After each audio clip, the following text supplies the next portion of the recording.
யோவான் எழுதின சுவிசேஷம் 15ஆம் அதிகாரம் வசனம் 14 பாஞ்ச நாம் வாசிக்க கேட்கலாம்.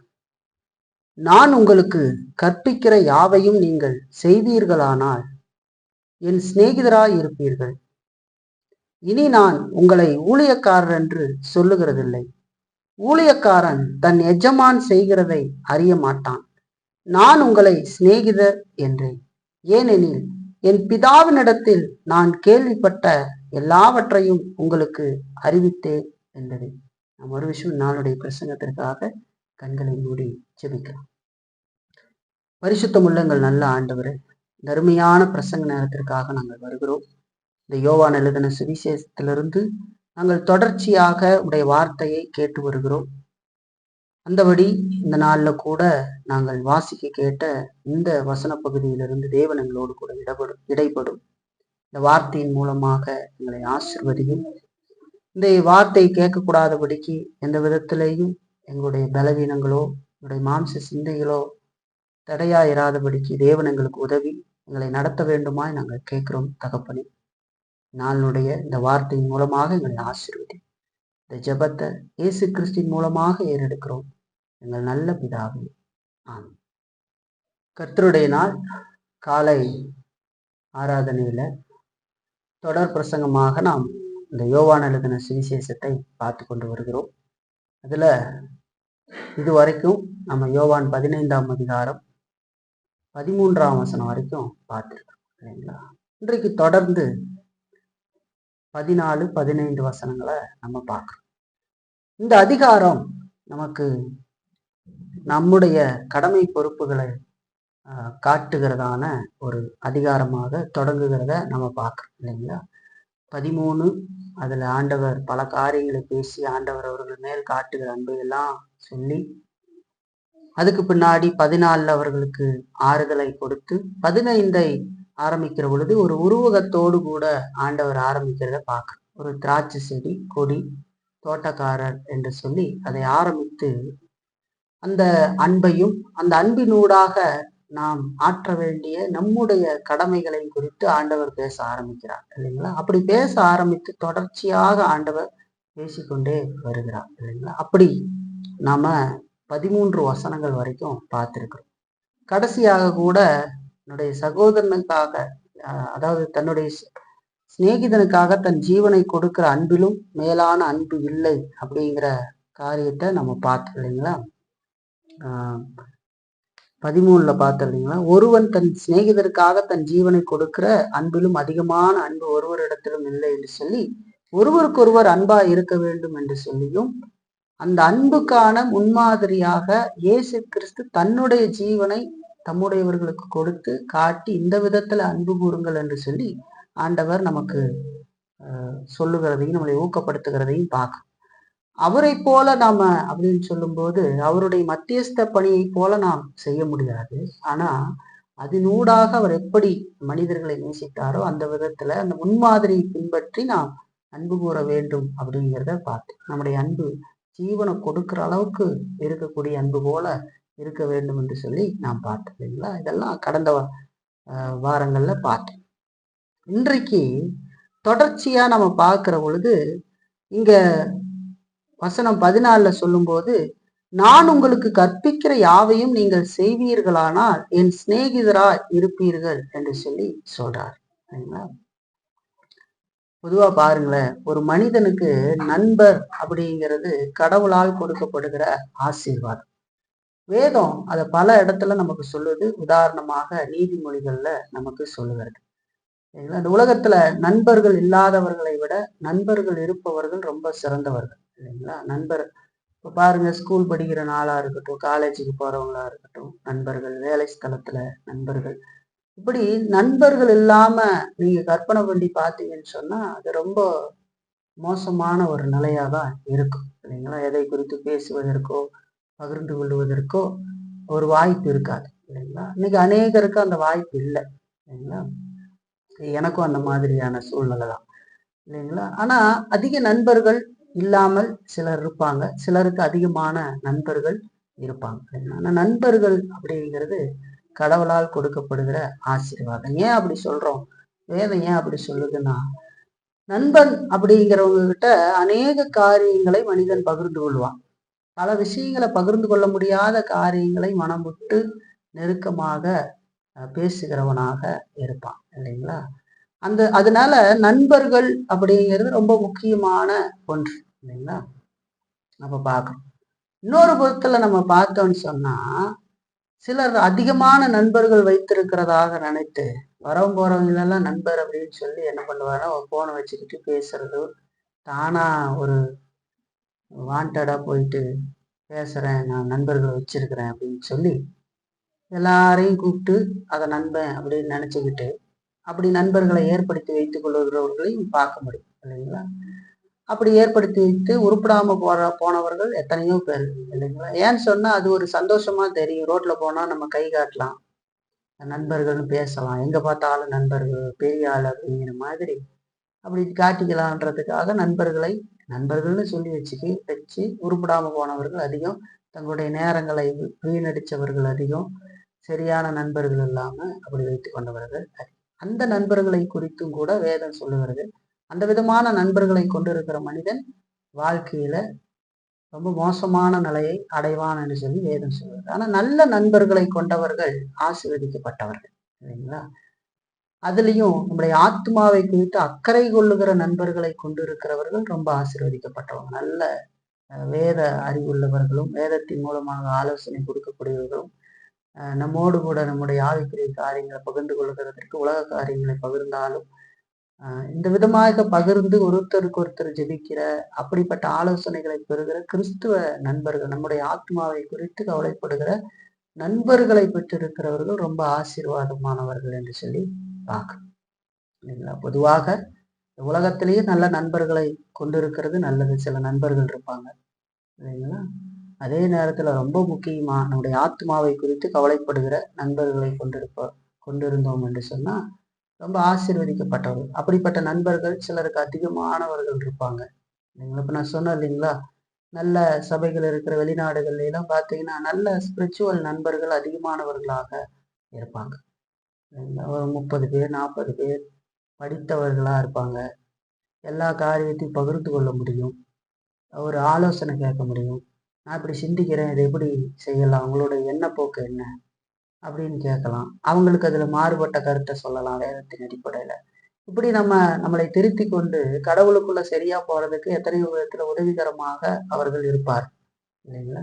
இப்ப ஆத்மாவை குறித்து கவலை கொள்ளுகிற நண்பர்களை கொண்டிருக்கிறது ஆசீர்வாதம் என்று சொல்லி பார்க்க. இப்படி நண்பர்கள் அப்படின்னாலே ரொம்ப ஆசீர்வாதமானவர்கள். வேதம் அதான் சொல்லுது. அதுல மோசமான நண்பர் மோசமான வழியில கொண்டு போய் இல்லாமல் ஆக்கி விடுவான். அந்த மாதிரி நண்பர்களை வைத்திருப்பது ஆபத்தானது, அவங்களை விட்டு விலகுவது நல்லது.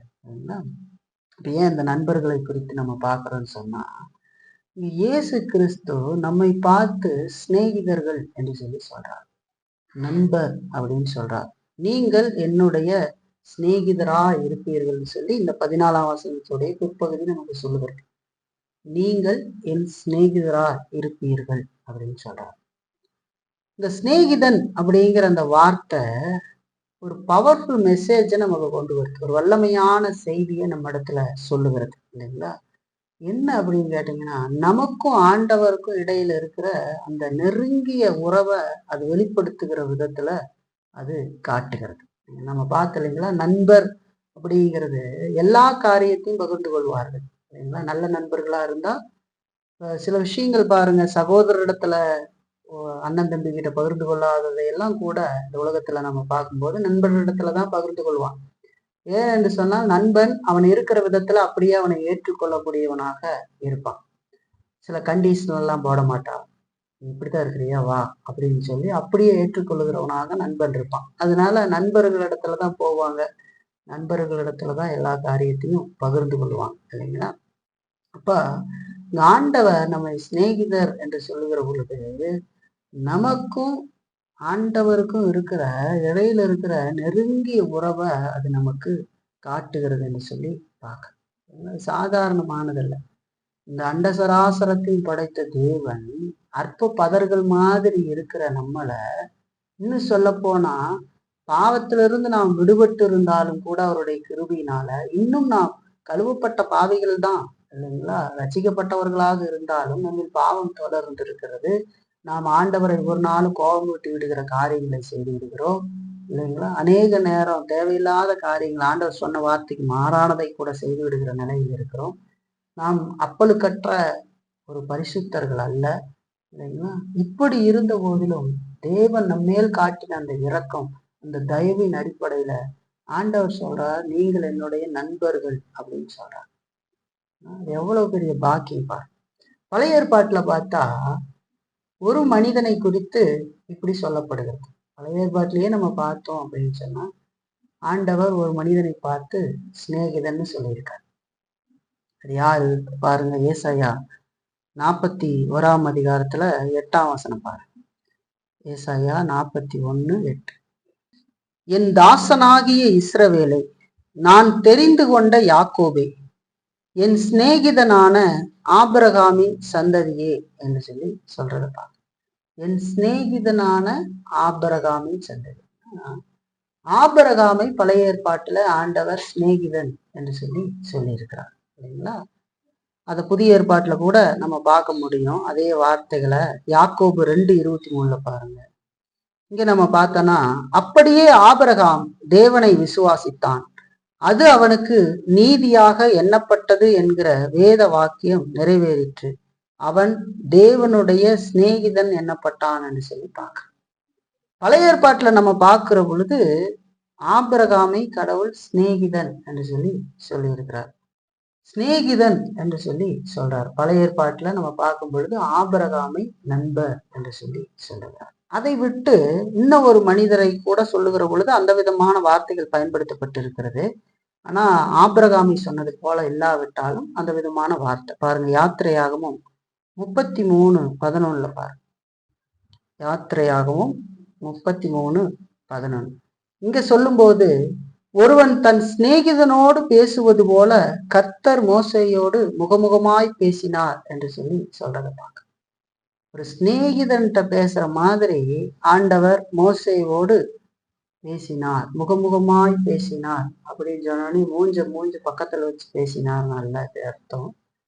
அந்த அளவுக்கு க்ளோஸா பேசுறது இல்லைங்களா. எல்லா காரியத்தையும் வெளிப்படுத்தினார் அப்படிங்கிறத அது காட்டுது இல்லைங்களா. அப்ப பழைய ஏற்பாட்டுல ரொம்ப குறுகிய மனிதர்கள் ஆபிரகாமை காட்டுகிறது.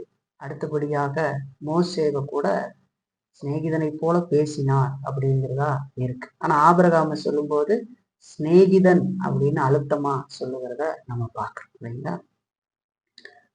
ஆனா இங்க நம்ம பார்த்தோம்னா, அங்க அவங்களோடு உறவு கொண்டு அவர்களை தனித்துவமாக அழைத்து வந்தார் இல்லைங்களா, நடத்திக்கிட்டு வந்தார். இப்போ இங்க மெய் விசுவாசிகளை தன்னுடைய சிநேகிதர் என்று நம்முடைய ஆண்டவர் இங்கே சொல்றார் இல்லைங்களா.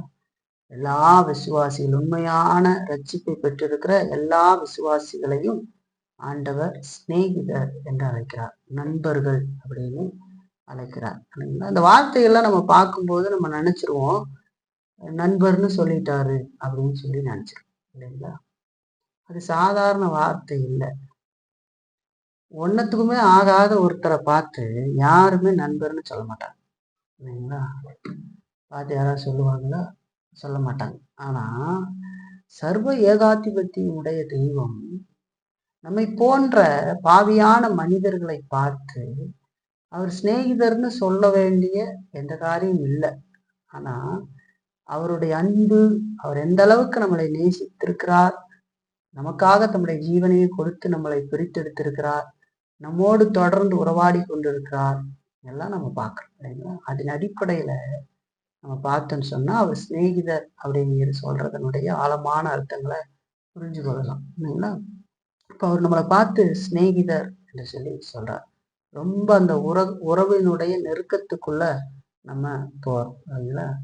இதை நல்லா தெரிஞ்சுக்கணும் இல்லைங்களா. கடவுளை நான் வணங்குறேன், கடவுளுக்குள்ள இருக்கிறேன் அப்படின்னு சொல்றதுங்கிறது நான் அடிக்கடி சொல்றதுதான், பாட்டு பாடிக்கிட்டு போறது இல்லை அது இல்லைங்களா. இது உறவு இல்லைங்களா. நண்பர்களை நாம் ஒவ்வொரு நாளும் சந்திப்போம் இல்லைங்களா. ஏன் அவர்கள் நண்பர்கள் இல்லைங்களா. இந்த உலகத்துல நம்ம பார்க்கிற நண்பர்களை எல்லாம் விட உயர்ந்த இடத்துல இருக்கிறவர் தான் இயேசு கிறிஸ்து இல்லைங்களா. அந்த நண்பர் எந்த அளவுக்கு நம்மளை நேசித்து நம்மளை அவர் நண்பர்னு சொல்றார் இல்லைங்களா? நாம சொல்லிக்கிறதுல எல்லாம் பெரிய விஷயம். அவர் நம்மளை பார்த்து சொல்றாரு, நீங்கள் என் சிநேகிதர்கள் என்று சொல்லி சொல்றாரு. இப்ப இயேசுவுக்கும் விசுவாசிகளுக்கும் இடையில இருக்கிற உறவை காட்டுவதற்கு இன்னும் சில வார்த்தைகள் வேதத்துல பயன்படுத்தப்பட்டிருக்கிறது. பாருங்க, உதாரணத்துக்கு மத்தேயுல 12ஆம் அதிகாரம் 50ஆம் வசனம் பாருங்க. இங்க நம்ம பார்த்தோம்னா, பரலோகத்தில் இருக்கிற என் பிதாவின் சித்தத்தின்படி செய்கிறவன் எவனோ அவனே எனக்கு சகோதரனும் சகோதரியும் தாயுமாய் இருக்கிறான் என்றார் என்று சொல்லி பார்க்க. இந்த பூமியில மாம்சத்தின்படி அவர் இருக்கிற பொழுது அவருக்கு சகோதரர்களாக இருந்தவர்கள் இருக்கிறார்கள், தாயாக மரியாள் இருக்கிறாங்க. அவங்க இங்க வந்து அவர் பேசிக்கிட்டு இருக்கிற இடத்துக்கு வந்து அவரை சந்திக்க வேண்டும் என்று சொல்லி அவரிடத்துல பேச வேண்டும் என்று சொல்லுகிற பொழுது அதை ஒரு மனிதன் வந்து சொல்லுகிறான். அப்படி சொல்லுகிற பொழுது ஆண்டவர் சொன்ன வார்த்தை தான் இது, யார் எனக்கு தாய், யார் எனக்கு சகோதரன்? கர்த்தருடைய வார்த்தை கேட்டு, என்னுடைய வார்த்தையை கேட்டு தாவினுடைய சித்தத்தின்படி செய்கிறவங்க தான் எனக்கு தாயும் சகோதரனும் சகோதரியுமா இருக்கிறாருன்னு சொல்லி அந்த உறவை காட்டுறாங்க. அம்மா அவங்க சகோதரரா சகோதரியா இருக்கிறாங்கன்னு காட்டுறாங்க இல்லைங்களா? அப்ப இன்னொரு விதத்துல இந்த உறவை காட்டுவதற்கு இந்த வார்த்தைகள் பயன்படுத்தி இருக்கிறார். நாம் எல்லாம் கிறிஸ்துவினுடைய சகோதரர்கள் என்று சொல்லி, சகோதரிகள் என்று சொல்லி பார்க்கிறோம் இல்லைங்களா? அவர் மூத்த சகோதரர் என்று சொல்லி வேதம் சொல்லுகிறது. அதே நேரத்துல அதெல்லாம் விட ஒரு அருமையான காரியம் தான் இந்த சிநேகிதர் என்கிற வார்த்தை. சகோதர சகோதரிகளே உயர்ந்தது, அதை விட மேலானது நீங்கள் என்னுடைய நண்பர்கள் அப்படின்னு சொல்லி ஆண்டவர் சொல்றார் இல்லைங்களா?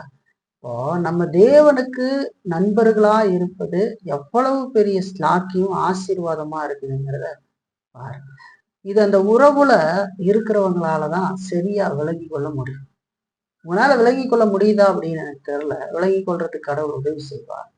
அந்த உறவு சரியா இருந்தாதான் இதை நம்ம புரிஞ்சுக்க முடியும். இல்லைன்னா நண்பர்கள் அப்படி ஆண்டவர் சொன்னதனுடைய அந்த மேலான காரியம் புரியாது இல்லைங்களா? இப்ப ஆண்டவர் சொல்றாரு, உண்மையான தேவனுடைய பிள்ளைகளை பார்த்து நீங்கள் என்னுடைய சிநேகிதர்கள் என்று சொல்லி சொல்றாரு. மிகப்பெரிய ஆசீர்வாதம் இல்லைங்களா? அடுத்த அந்த பகுதியில முற்பகுதியில சொல்லும் பொழுது, நான் உங்களுக்கு கற்பிக்கிற யாவையும் நீங்கள் செய்வீர்களானா நீங்கள் என் சிநேகிதரா இருப்பீர்கள் என்று சொல்லி சொல்றார். இப்ப பாருங்க, கர்த்தரை நேசித்து அவருடைய கற்பனைகளின்படி செய்கிறவர்களே அவருக்கு சிநேகிதரா இருக்கிறார்கள் என்று சொல்லி அவருடைய வார்த்தைக்கு கீழ்ப்படிந்து நடக்கிறவர்கள் சிநேகிதர்களா இருக்கிறார்கள் என்று சொல்லி பார்க்க. அதாவது நாம அவருடைய வார்த்தைகள் எல்லாவற்றையும் கை கொண்டா, அப்படி நம்ம கை கொண்டு நாம அவருடைய சீசர்கள் அதாவது சிநேகிதர்கள் அப்படிங்கிறத வெளிப்படுத்துகிறோம் இல்லைங்களா? நீங்க சொல்றாரு என்ன, நான் உங்களுக்கு கற்பிக்கிற யாவையும் நீங்கள் செய்வீர்களானால் அப்படின்னு சொல்றது, கர்த்தரை நம்ம நேசித்து அவருடைய வார்த்தையின்படி நாம் செய்கிற பொழுது நாம் அவருடைய நண்பர்களாக இருப்போம் என்று சொல்லி சொல்றாரு. இதுக்கு முன்னாடியே சொல்லி இருக்கிறாரு, நீங்க கற்பனைகளை கை கொண்டால் அதனால் நீங்கள் என்னுடைய சீசர்கள் என்று எல்லாரும் அறிந்து கொள்வார். அந்த வார்த்தையை மறுபடியும் பயன்படுத்தி நீங்க என்னுடைய வார்த்தைகளுக்கு கீழ்ப்படிந்து நடந்தால் நீங்கள் என்னுடைய சிநேகிதராய் இருப்பீர்கள்னு சொல்றாரு சரிங்களா? அது என்ன, அவர் நமக்கு கட்டளையிட்டு இருக்கிற எல்லாவற்றையும் நம்ம கை கொள்ளுகிறதுனால நாம் அவருடைய நண்பர்கள் அப்படிங்கிறத நம்ம வெளிப்படுத்தி காட்டுகிறோம் இல்லைங்களா? இப்ப இங்க நல்லா தெரிஞ்சுக்கணும், நம்ம ஆண்டவருடைய வார்த்தையை கைகொள்கிறதுனால நாம் அவருடைய நண்பர்கள் ஆகிறது இல்லை. ரொம்ப கவனமும் புரிஞ்சுக்கணும். ஒரு முக்கியமான சத்தியம், நம்ம கடவுளுடைய வார்த்தைக்கு கீழ்ப்படுகிறதுனால நம்ம ஆண்டவருடைய நண்பர்கள் ஆகிறது இல்லை. மாறா நாம அவருடைய நண்பர்களாக இருக்கிறபடினாலேயே நாம் ஆண்டவருடைய வார்த்தைக்கு கீழ்ப்படிந்து நடக்கிறோம் இல்லைங்களா?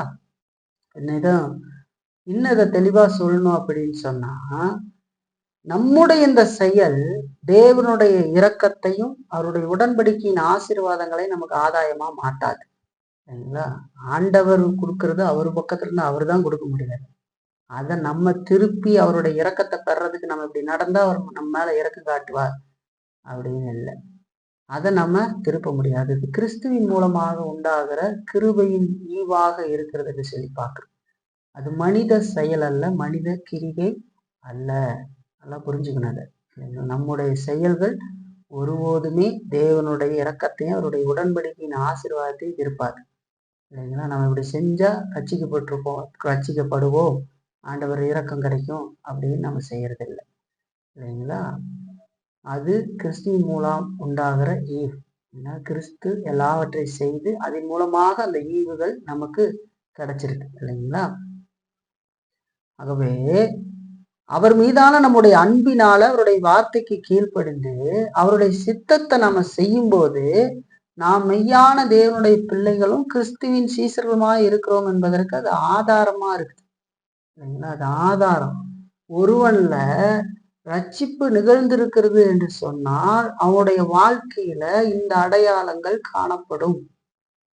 ஒருவன்ல ரட்சிப்பு நடக்கலைன்னு சொன்னா அவன் கண் சொருகி போன குருடனாட்டத்தான் இருப்பான். என்ன வேணாலும் பண்ணினாலும் அவன் ஒரடியோட நகர மாட்டான் வாழ்க்கையில். நம்ம என்ன தரமான பிரசங்கங்களை கொடுத்தாலும் கூட தேவன் அவன் மேல் இரக்கம் பாராட்டி அவன்ல கிருபியாக செயல்படாது இருந்தாருன்னு சொன்னா அவன் எத்தனை வருடங்கள் கழிந்தாலும் அவன் இருக்கிற மாதிரியே தான் இருந்துகிட்டு இருப்பான். புரியுங்களா. ஒரு மாற்றத்தையும் அவன் அடைய மாட்டான். அவன் சில மாற்றங்களை செய்து கொள்வதற்கு முயற்சி செய்தாலும் மாமிசத்திலிருந்து வெளிப்பிரகாரமாக அவனுடைய அகத்துல எந்த காரியமும் செயல்படாதபடினால அவனுக்கு கடவுளோடு நெருங்கி உறவு இருக்காது. அவன் ஒரு காரியத்தையும் செய்ய மாட்டான். அவள் எந்த மாற்றமும் இருக்காது. அவன் சுய முயற்சிகள்னால அப்படி செய்து கொண்டிருப்பான் என்று சொல்லி பார்க்கிறப்ப நல்லா தெரிஞ்சுக்கணும். ஆண்டவருடைய இரக்கத்தையும் அவருடைய உடன்படிக்கையின் ஆசீர்வாதங்களையும் நம்முடைய செயல்கள் ஆதாயப்படுத்தாது இல்லைங்களா. அது கிறிஸ்துவினால உண்டான கிருபை இல்லைங்களா. அவர் மீதான நம்முடைய அன்பினால அவருடைய வார்த்தைக்கு கீழ்ப்படிந்து நாம் அவருடைய சித்தத்தின்படி செய்கிற போது நாம் மெய்யாகவே தேவனுடைய பிள்ளைகளும் கிறிஸ்துவின் சீசர்களாக இருக்கிறோம் என்பதற்கு அது அடையாளமாக இருக்கும் இல்லைங்களா. அதை நம்ம நல்லா தெரிஞ்சுக்கணும். இப்ப இங்க ஒரு 2 முக்கியமான போலி போதனைகளை நான் உங்களுக்கு சொல்ல போறேன் இல்ல. இது ரொம்ப கவனமா கேளுங்க, ரொம்ப முக்கியம் இல்லைங்களா. இது நம்மள இருக்கிறதுக்கான அநேக வாய்ப்புகள் இருக்கும் இல்லைங்களா. அது சரியா வச்சுக்கலீங்கன்னா அப்படி இருந்துரும். 2 முக்கியமான போலி போதனைகள். ஒண்ணு லீகலிசம், இன்னொன்னு ஆன்டினோமினிசம் என்று சொல்லி சொல்லுவாங்க. லீகலிசம், ஆன்டினோமினிசம் என்று சொல்லி சொல்லுவாங்க 2 இல்லைங்களா. லீகலிசம் அப்படின்னு சொன்னா என்ன? கிரிகை வாதம், தமிழ்ல சொல்லலாம் கிரிகை வாதம். ஆன்டினோமினிசம் என்று சொன்னால் நியாயப்பிரமாண எதிர்ப்பு வாதம்னு சொல்லலாம் அதுக்கு இல்லைங்களா. இது கிறிஸ்துவத்தினுடைய இரட்டை எதிரிகள் என்று சொல்லி பார்க்க. இரட்டை எதிரிகள் இல்லைங்களா. அதாவது சுவிசேஷ கிருபையை விட கட்டளையை மட்டுமே பின்பற்றுவத குறியா இருந்து அதன் மூலம் ஆவிக்குரிய ஆசீர்வாதங்களை அடையலான்னு ஒருத்தன் நினைச்சான் அப்படின்னு சொன்னா அவன் லீகலிஸ்ட் என்று சொல்லி சொல்லலாம். லீகலிசத்தை பின்பற்றுகிறான். அதாவது கிருபையை விட கட்டளை மட்டுமே பின்பற்றுவதில் குறியா இருந்து அதன் மூலம் நம்ம ஆவிக்குரிய ஆசீர்வாதங்களை அடைய முடியும் அப்படின்னு சொன்னா அல்லது அடைய முயற்சி செய்தான் என்று சொன்னா அவன் லீகலிஸ்ட் என்று சொல்லி சொல்லலாம். கிரியை வாதத்தை பின்பற்றுகிற மனிதன் இல்லைங்களா. அதுக்கு ஒரு உதாரணமா சொல்லணும்னு சொன்னா பரிசேயர்கள் அந்த விதத்துலதான் இருந்தாங்க. பரிசேயர்களை நாம ஒரு மோசமானவர்களாக சித்தரிக்க முடியாது இல்லைங்களா. பாருங்க, பரிசேயர்கள் மோசமானவர்கள் அல்ல. ஆனா அவங்க நியாயப்பிரமாண கட்டளைகளை பின்பற்றுவதில் ரொம்ப குறியா இருந்து அந்த கட்டளைகளை செஞ்சா நம்ம ஆவிக்குரிய ஆசீர்வாதங்களை அடையலாம்னு சொல்லி மனுஷ முயற்சியில அந்த கட்டளைகளை எல்லாம் செய்வதற்கு முயன்றார்கள். அதுக்கு அந்த கட்டளைகளுக்கு மேல சில காரியங்களையும் செய்து பார்த்தார் இல்லைங்களா. அதை பாதுகாக்கிற விதத்துல செய்தார் இல்லைங்களா. அதனாலதான் லீகலிஸ்டுகளை பரிசேயத்தன வாட இருக்கிறது அப்படின்னு சொல்றதுக்கு காரணம் அதுதான். தேவன் செய்து முடித்த அந்த கிருபையின் அடிப்படையில பார்க்காம வெறுமனே நாம் இந்த கட்டளைகளை நாம் கடைபிடித்தால் போதும் இல்லைங்களா. ஓய்வு நாள்ல கரெக்டா உட்காந்துட்டா போதும், இல்ல பைபிள் படிக்கிறேன்னு சொல்லி ஒண்ணு பண்ணிக்கிட்டு இருந்தா போதும் அப்படின்னு இல்லை இல்லைங்களா. ஆண்டவருடைய கிருபை, ஜெபம் பண்றேன் கரெக்டா காலையில 1 மணி நேரம் ஜெபம் பண்றேன் அப்படின்னு சும்மா மாம்சத்துல கூட பண்ணலாம்.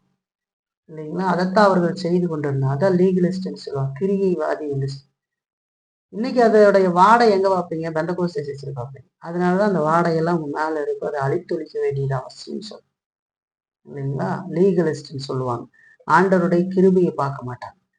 நான் 1.5 மணி நேரம் முட்டிக்காலில் நின்று இருந்தேன், நான் 40 நாள் உபவாசம் போட்டு இருந்தேன், இல்லை நான் இதை காசை கொடுத்தேன், கடவுள் எனக்கு செய்தார், அப்படிங்கிற விதத்துலதான் அவருடைய சாட்சிகள் எல்லாம் அமைந்திருக்கும், இல்லைங்களா? நான் இதெல்லாம் செய்வேன், இப்படி செய்வேன், அப்படி செய்வேன். காலை முட்டிலும் செஞ்சனாலும் உருப்படுறதுக்கு வழி இல்லை. ஏன்னா அது வேதத்துக்கு எதிரான போதனை, வேதம் சொல்லாத போதனை. 1 மணி நேரம் இல்லை, 4 மணி நேரம் இருந்தும் கிருபையை சாராம இப்படி நான் முட்டியில நின்று கடவுள்கிட்ட கேட்டா கடவுள் தருவார்னு நினைச்சா கடவுள் செய்ய மாட்டார். ஏன்னா கிருபையை நிகழ்த்திட்டு நம்மளை பார்த்தா நாம் எல்லாரும் பாவிகள். இயேசு கிறிஸ்துக்குள்ளாகவே அவருடைய கிருபையை நாடியே நாம் எல்லாத்தையும் செய்யறோம், இல்லைங்களா? நாம் ஜெபிக்கிற பொழுதும் ஆண்டவருடைய கிருபையினாலதான் அது நடக்குதுங்கிற உணர்வு நமக்கு வேணும், இல்லைங்களா? அதான் லீகலிஸ்ட். 2 முக்கியமான எதிரியில ஒண்ணு லீகலிஸ்ட், கிரிகைவாதம், இல்லைங்களா? அதனாலதான் அவங்க ஏன் அவங்கெல்லாம் அப்படி நடந்துக்கிறாங்கன்றத புரிஞ்சுக்கணும். அவங்க மேல கோபம் கொள்றதுக்கு இல்லை, தவறானத்துல இருக்கிறதுனாலதான் அப்படி முயற்சி பண்ணி எல்லாம் செய்யறதுக்கு பாக்குறாங்க. துணியை மாத்தி பாக்குறாங்க, இதை பொருத்தனை நான் செஞ்சுட்டேன்னு சொல்லுவாங்க. ஆனா அவங்க வாழ்க்கையில எந்த மாற்றமும் நிகழ்ந்திருக்காது, இல்லைங்களா? வெளிப்பிரகாரமான மாற்றம். இன்னொரு ஆன்டி நோமினிசம் என்று சொல்லுகிற பொழுது, ஆவிக்குரிய ஆசீர்வாதங்களை அடையிறதுக்கு எந்த கட்டளைகளையும் பின்பற்ற தேவையில்லை அப்படிங்கிறது ஆன்டி நோமினிசம். அதாவது 10 கட்டளைகள் எங்களுக்கு தேவையில்லை, கிருபையினால நாங்க ரட்சிக்கப்பட்டுட்டோம், இனி அதையெல்லாம் நாங்க செய்ய மாட்டோம் அப்படின்னு சொல்றதுதான் ஆன்டி நோமினிசம். ரொம்ப கவனமா கேட்கணும். ஒண்ணு, கிருபையை தள்ளிட்டு கட்டளையை பின்பற்றினா நம்ம ஆண்டவருடைய ஆசீர்வாதங்களை அடையலான்னு முயற்சி பண்ணோம். இன்னொன்னு, ஆண்டவருடைய கிருபை போதும், ஆண்டவர் கொடுத்த கட்டளை எங்களுக்கு வேண்டாம் அப்படின்னு சொல்லி அது ஆன்டி நோமினி, நியாயப்பிரமாண எதிர்ப்புவாதம் என்று சொல்லி பார்க்கிறோம். அப்படின்னா என்ன அர்த்தம்னா, கிருபை போதும், ஓய்வு நாளெல்லாம் நாங்க கடைபிடிக்க தேவையில்லை, 10 கட்டளைகளை நாங்க செய்ய மாட்டோம், இல்ல அதெல்லாம் ஆண்டவர் நிராகரிச்சுட்டாரு இப்போ அப்படின்னு சொல்லி சொல்லுவாங்க, இல்லைங்களா? அது காரணம் என்ன அப்படின்னு சொன்னா, வேதத்தை தவறா விளங்கிக்கிட்டது. ஒரு மனிதன் 10 கட்டளைகளை ரட்சிக்கப்படுறதுக்கு முன்னாடி பின்பற்ற முடியாத நிலையில் இருக்கான், இல்லைங்களா? ஆனா ரட்சிக்கப்பட்டதுக்கு பின்பதாக அவன் அந்த 10 கட்டளைகளை செய்கிற அந்த காரியம் அவன்ல இருக்குது, பரிசுத்த ஆவியானவர் வந்து நடத்துறாரு. ஆனா அந்த 10 கட்டளையை அவன் இந்த உலகத்துல பூர்ணமாக நிறைவேற்ற முடியாவிட்டாலும் அந்த 10 கட்டளைகளை அவன் பின்பற்றுகிற பொழுது இந்த உலகத்துல அவன் பரிசுத்தத்துல வளருகிறான் என்று சொல்லி பார்க்கிறார். அதுக்குதான் ஆண்டவர் 10 கட்டளைகளை கொடுத்திருக்கிறார். அது என்றைக்கும் தொடர்கிறதாக இருக்கிறது. அப்ப கிருபையினாலே அவன் மீட்கப்பட்ட நாம் தொடர்ந்து அந்த கிருபையின் ஊடாக நாம் கடவுளுடைய கட்டளைக்கு கீழ்ப்படிய வேண்டும் என்று சொல்லி வேதம் சொல்லுகிறது, இல்லைங்களா? ஆனா இவர்கள் ஆன்டி நோமினிச போதனையை பின்பற்றுகிறவர்கள், அவர்கள் வந்து கிருபையை உயர்த்துகிறோம் என்று சொல்லி நாம் இந்த உலகத்துல பாவத்தை அழித்தொழித்து வாழ்வதற்கு, பரிசுத்தமா வாழ்வதற்கு கொடுக்கப்பட்ட கட்டளையை நிராகரித்திருவார்கள். ஒருத்தர் என்ன செய்யறாங்க, கிருபையை நிராகரிச்சுட்டு கட்டளையில பின்பற்றி மாமிசத்தின்படி அதை பின்பற்றவே முடியாது, அது ஒன்று பின்பற்றி போலான்னு நினைக்கிறாங்க. அவங்களுக்கு பேர் லீகலிஸ்ட், கிரிகைவாதிகள் என்று சொல்லுவாங்க. இன்னொன்று ஆன்டி நோமினிசம் அப்படின்னு சொல்லும்போது, கிருபையில நம்ம ரசிக்கப்பட்டிருக்கோம், அதனால நியாயப்பிரமாணம் நமக்கு இல்லை, 10 கட்டளைகளை நாம் பின்பற்ற தேவையில்லைன்னு சொல்லிட்டு அவர்கள் இன்றைக்கு அப்படி இருப்பாங்க, சரிங்களா? எல்லாத்தையும் கடவுள் பார்த்துக்குவாரு, நமக்காக எல்லாம் மறைச்சிட்டாரு, நம்ம எதுவும் செய்ய முடியாது, நம்ம எதுவும் செய்யக்கூடாது, நம்முடைய கடமை பொறுப்புகள்ல பல விஷயங்களை அவர்கள் தள்ளுவாங்க, 10 கட்டளை பார்க்க மாட்டாங்க, இல்லைங்களா? அதுபடி வாழ மாட்டாங்க, நியாயப்பிரமாணத்தை தள்ளுகிறவர். இவர்களை எந்த குரூப்ல பார்க்கலான்னு சொன்னா, பிரதரன் சர்ச் குரூப்ல பார்க்கலாம். இந்த எதுவுமே தெரியாததுனாலதான் சுத்திட்டு தெரிகிறவங்கலாம் ஒரு பேர் வைக்கிறாங்க, பார்த்தீங்களா? போதனை தெரிஞ்சா தெரிஞ்சு, இப்படி ஒரு குரூப், இப்படி ஒரு குரூப், இல்லைங்களா? இவங்களை குறிச்சு இறையில் அறிஞராக இருக்கிற சின்கிளியர் பேர்கசன் என்கிற மனிதர் சொல்லும் பொழுது, இந்த ரெண்டும் வெவ்வேறு தோற்றம் கொண்ட ஒரே தாய் வயிற்றில் பிறந்த இரட்டை குழந்தைகள் அப்படின்னு சொல்லி சொல்றார். ரெண்டும் வெவ்வேறு உருவம் கொண்ட ஒரே தாய் வயிற்றில் பிறந்த இரட்டை குழந்தைகள் அப்படின்னு சின்கிளியர் பேர்கசன் என்கிற இறையில் அறிஞர் சொல்றார்.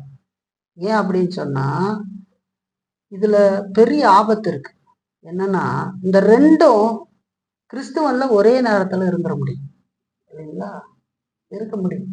ஒரே நேரத்துல இந்த ரெண்டும் நம்மள இருக்கிறதுக்கு வாய்ப்பு இருக்கு. என்னன்னு கேட்டீங்கன்னா, சுவிசேஷ அன்பு இல்லாம எந்த கட்டளைகளை பின்பற்றினாலும் நாம் ஒரு லீகலிஸ்ட் இல்லைங்களா? ஆண்டவர் நம்ம மேல பாராட்டின அன்பை உணராம நாம் ஒன்றை செய்யறதுக்கு முயற்சி செய்தா நாம் லீகலிஸ்ட். சுவிசேஷ அன்பு இருந்தும் நாம கட்டளைகளை உதறி தள்ளினோம் என்று சொன்னால் நாம் ஒரு ஆன்டினோமியன் சொல்லி பார்க்கணும். ஒரே நேரத்துல இருந்திருக்கும். நம்ம பார்த்துக்கிட்டு வருகிற அந்த சத்தியங்களை பார்க்கும்போது நாம் ஆண்டவருடைய கற்பனைகளை கை கொள்ளுகிற பொழுது ஆண்டவருடைய சீசரா இருப்போம்னு சொன்ன உடனேயே சுவிசேஷ அன்பை உதறி தள்ளிட்டு நாம போய் கட்டளை கடைபிடிக்கிறேன்னு சொல்லி மாமிசத்தின்படி ஏதாவது செய்யறதுக்கு நாம ஞானம் இல்லாமல் செய்துக்கிட்டு இருந்தோம்னு சொன்னா நாம யாரு? லீகலிஸ்ட், கிரிகைவாதக்காரன்னு அர்த்தம். ஏன்னா ஆண்டவர் முதல்ல சொல்றாரு, செடியானது கொடியானது செடியில் நிலைத்திருக்கிற பொழுதுதான் கனி கொடுக்கும் சொல்லி. அப்ப அந்த கொடிக்கான சாறு செடியிலிருந்து வருகிறது. நீங்கள் எண்ணில் நிலைத்திருந்தால் நீங்கள் மிகுந்த கனிகளை கொடுப்பீங்க. நான் செடியில ஒட்ட வைக்கப்பட்ட கொடிங்கிற அறிவு நமக்கு இருந்தா ஒழிய நாம் அதை செய்ய முடியாது இல்லைங்களா? வாழ முடியாது. இல்லைன்னா சோறாக்கி போட்டுதான் வாழ்ந்துகிட்டு இருப்போம். இல்லைன்னா ஆராதனை செய்யறேன்னு வந்து உக்காந்துக்கிட்டு இருப்போம். ஆனா அதுல சுவிசேஷ அன்பு இருக்காது.